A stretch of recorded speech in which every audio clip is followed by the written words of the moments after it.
మంత్రాలు వేశారు, తగ్గలేదు. అప్పుడు ఆయన భార్య శివభక్తురాలు. ఆవిడంది, ఊరి బయట జ్ఞాన సంబంధం ఉన్నటువంటి విడిదిని మీరు కాల్చారు, అదే కట్టి కుడుపుతోంది, నా మాట విని జ్ఞాన సంబంధాన్ని పిలిపించండి అని పిలిపించారు. ఎవరు నాకొచ్చినటువంటి జ్వరాన్ని తగ్గిస్తే వారి మతమే సత్యమని నేను నమ్ముతానన్నారు. అంటే అయినా జైనులు ఒప్పుకోలేదు. శరీరానికి కుడి పక్కన జ్ఞాన సంబంధాలు చల్లబరుస్తారు, ఎడం పక్కన మేము చల్లబరుస్తాం. అటు వారు నించున్నారు, ఇటు జ్ఞాన సంబంధాలు నించున్నారు. ఈయన పరమేశ్వరుణ్ణి ప్రార్థన చేసి విభూతి రాశారు. శరీరం ఒక పక్క చల్లబడిపోయింది, అవతల పక్కన మరింత వేడికిపోయింది. అప్పుడు రాజు, మహాప్రభో ఇది మరీ ఘోరంగా ఉంది, తట్టుకోలేకపోతున్నాను, ఒకే చోట స్వర్గం నరకం కనబడుతున్నాయంటే అటువైపు కూడా విభూతి రాశారు. అప్పుడు చల్లబడింది. చల్లబడినా జైనులు అంగీకరించలేదు. మా మత గ్రంథాలని, శైవ మత గ్రంథాలని తీసుకెళ్లి వైఘై నదిలో పారేస్తాం, ఏవి ఎదురొచ్చి నిలబడితే అవే ప్రమాణం అన్నారు. వైఘై నదిలో పడేశారు. వాళ్ళ గ్రంథాలు కొట్టుకెళ్లిపోయాయి. జ్ఞాన సంబంధం వేసినటువంటి గ్రంథాలు మాత్రం శివాలయం దగ్గరికి వెళ్లి పైకి లేచి నీటి మీద నిలబడిపోయాయి. చిట్ట చివరి జ్ఞాన సంబంధరికి వివాహం చేస్తా ఉన్నారు. జ్ఞాన సంబంధం ఎంత చిత్రం అంటే, ఒక వైశ్యుడు వాళ్ళ అమ్మాయిని ఆయనకిచ్చి పెళ్లి చేస్తానన్నారు. ఇన్ని ఏర్పాట్లు చేసుకున్న తర్వాత ఆ అమ్మాయి పువ్వులు కోయడానికి వెడితే పాము గరిచి చచ్చిపోయి. జ్ఞాన సంబంధాలు అప్పటికి ఎక్కడో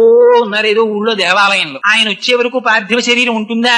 ఆయనకి ఇస్తానన్నారు అంతే. ఆ పిల్లని ఇంకా పెళ్లి అవ్వలేదు, ఏమీ అవ్వలేదు. ఆ అమ్మాయికి అంచేష్టి సంస్కారం చేసేసారు, బూడిద చేశారు. ఎముకలు బూడిద ఆయన జాడీలో పెట్టి గదిలో పెట్టి దాచుకున్నాడు. జ్ఞాన సంబంధాలు వస్తే చెప్దామని. పాపం జ్ఞాన సంబంధాలు వచ్చారు. వచ్చిన తర్వాత, అయ్యో నీకు పిల్లని ఇద్దాం అనుకున్నానయ్యా, చచ్చిపోయింది, పిల్ల జాడీలో ఉండిపోయింది అన్నారు. ఆ పిల్లని బతికించి చూస్తా ఉన్నారు. అంటే పరమశివుణ్ణి స్తోత్రం చేశారు. స్తోత్రం చేస్తే జాడీలో ఉన్నటువంటి బూడిదలోంచి సప్తధాతువులు పుట్టి అస్థిపంజర నిర్మాణం జరిగి అందులోంచి 8 సంవత్సరాల ఆడపిల్ల బయటకు వచ్చి ఆనాడు వేసుకున్న కంకణములు ఉంగరములతో పైకొచ్చి యథార్థంగా జరిగాయండి.